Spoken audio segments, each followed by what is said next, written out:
నేను మన అమరావతి రైతుల అక్కా చెల్లెలు ప్రతి ఒక్కరికి నా పాదాభివందనాలు. ఎందుకంటే మీరు 1500 రోజుల నుంచి ఈ పోరాటం చేస్తానే ఉన్నారు. ఒక్క అడుగు మీరు వెనకేయకుండా ముందుకెళ్తున్నారు. అది మీలో ఉండే గొప్పతనం, అదే మన మహిళ శక్తిలో ఉండే గొప్పతనం. ఈ ప్రభుత్వం కానీ పోలీసు వాళ్ళు కానీ చాలా అక్రమంగా మహిళలతో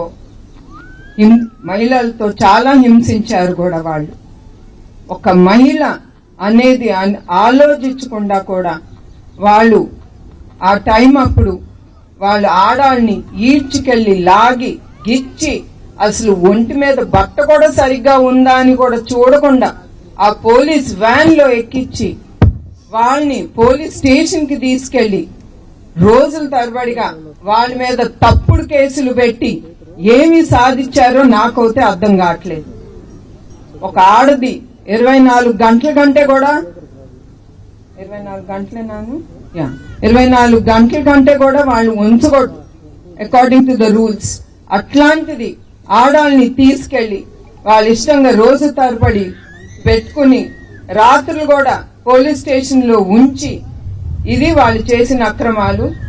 మహిళల మీద వాళ్ళు పోలీసు వాళ్ళు ప్రజల్ని, ప్రభుత్వం గాని పోలీసు వాళ్ళు ప్రజల్ని రక్షించడం పోయి వాళ్ళ మీద అక్రమంగా కేసులు పెట్టి అక్రమాలు చేశారు. కొన్ని ఘటనలు నేను నా జీవితంలో మర్చిపోలేను. ఈ అమరావతి ఉద్యమం అప్పుడు నాకు కొన్ని యూట్యూబ్ లో చూశాను, కొన్ని విన్నాను కూడా. నేను ఒక ఆడబిడ్డ, ఒక మహిళ కడుపుతో ఉంటే ఒక పోలీసాడు వాడి బూటు కాలుతో ఆ పిల్లని తన్ని కడుపులో ఆ పిల్లని వాళ్ళ బిడ్డని చంపాడు. వాడు పోలీసాడా? మనకి రక్షణ వాడు? చెప్పండి మీరందరూ. వాడు మనిషేనా? వాడు మనకేం రక్షణ చేస్తాడు? అది నేను అడుగుతున్నా, మీరందరూ కూడా ఆలోచించాలి.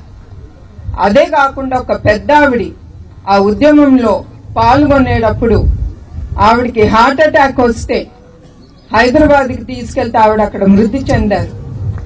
ఆవిడని తిప్పి వాళ్ళ అత్తగారింటికి దహన సంస్కారం చేయాలని అనుకున్నప్పుడు వాళ్ళు రానివ్వలేదు. ఆవిడని తీసుకెళ్లి వాళ్ళ పుట్టింట్లో చేయాల్సి వచ్చింది. ఇది ఇట్లా చెప్పుకుంటా పోతే సంవత్సరాలు కూడా చాలు వాళ్ళు చేసిన అక్రమం, ఈ ప్రభుత్వం మహిళల మీద చేసిన అక్రమాలు. సో మీరందరూ నాతో పాటు చెయ్యి కలిపి మీరు నిరుత్సాహించకపోకూడదు. మన ప్రభుత్వం వస్తుంది, మన అమరావతి తప్పకుండా నిర్మిస్తారు చంద్రబాబు నాయుడు గారు. జై అమరావతి, జై అమరావతి, జై అమరావతి.